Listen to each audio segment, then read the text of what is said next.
Coming up in the Echo, we'll give you an inside look at the Caribbean Students Union, a popular organization here on campus.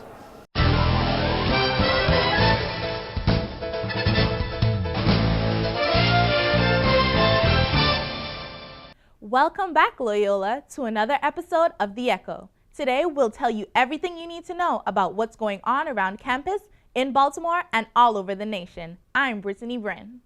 As December nears, so does an exciting opportunity for Loyola students wanting to travel the world. Loyola sends a significant number of its students abroad, all of whom must weigh the pros and cons of leaving the U.S. for an entire semester. Carrie Johnson spoke to several students who have experienced the process. After college, most graduates can look back on unforgettable experiences. For many students at Loyola, like Grace Kolb, the experience that sticks out is studying abroad. The reason I chose Loyola is because it was the only place that told me I could study abroad as an engineering major. So, I'm going abroad. The Office of International Programs helps students plan for their semester overseas from the moment they arrive as freshmen.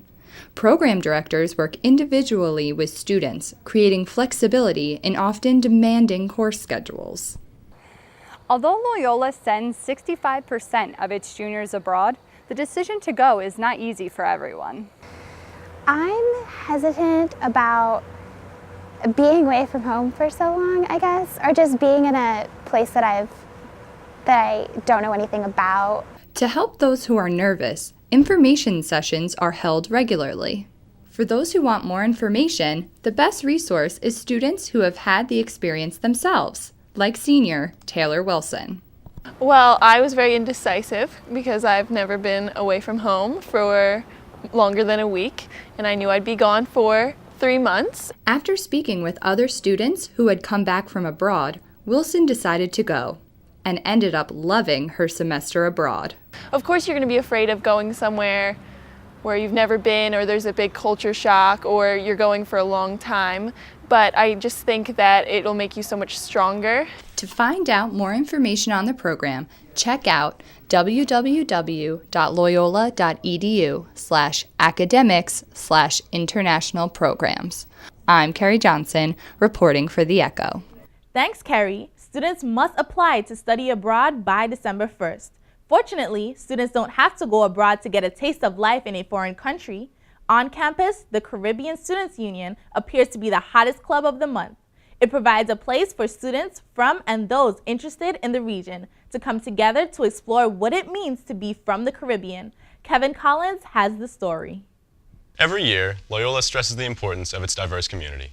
For an insight into Caribbean American life here at Loyola, I sat down with the president of the Caribbean Students Union, in Lauren Sibley, a freshman at Loyola and a member of the CSU. CSU is the Caribbean Students Union. Our purpose is to celebrate and educate about the Caribbean culture. We have events such as Dinner and Discourse, where we prepare Caribbean dinners and we come and talk about the Caribbean culture. We also have bi-weekly meetings. We also have celebration events, such as in the spring we may have a Carib Fest. One of our more important events that we had within the past few years was the Haiti Relief, and we had a jazz night a few years ago to raise money for Haiti, so that was really important to us. The CSU partners with Alana Services in an attempt to emphasize the importance of the Caribbean culture here at Loyola. The group discusses all sorts of things, including education, tax reform, and healthcare, and how they affect the Caribbean society, but also how the Caribbean society affects them. I get to learn about other islands and also share what I know about my island to other people. CSU has made me realize that education is different all around the world. So in the U.S. it's completely different than all the British islands that are involved in the Caribbean. If you want to learn more about the Caribbean, come and join CSU. Thanks for sharing with us what CSU is and how it has affected you throughout your college careers. Back to you, Brittany.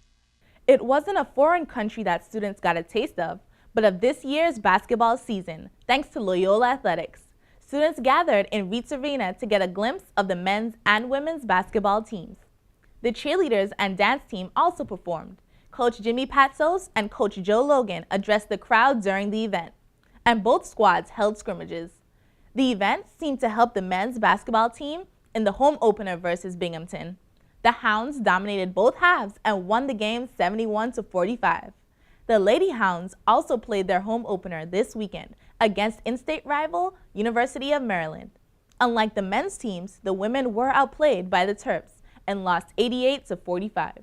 Check out Loyola's athletic website for upcoming basketball games and be sure to cheer on your fellow Hounds. In news from around the region, with the election season finally at end, Maryland has made groundbreaking progress in the political world. Questions 4, 6, and 7 all passed at the polls on November 6, which enacted the DREAM Act, brought table games to the state, and allowed same-sex marriages. The latter makes Maryland one of only 9 states to approve same-sex marriage. Residents of New Jersey, New England, and New York are still putting the pieces back together after the double punch of Hurricane Sandy and a winter storm. Many are still without power, and in an effort to help, Newark Mayor Cory Booker opened his home to residents in need. It's just one of the many gestures people everywhere are making to help those in need. And finally, congratulations to our women's soccer team for winning the MAC tournament and our men for making it to the MAC championship game. And with that, we wrap up this edition of The Echo. Be sure to tune in next time to find out the latest news that's important to you. I'm Brittany Bryn. Have a great week, Loyola.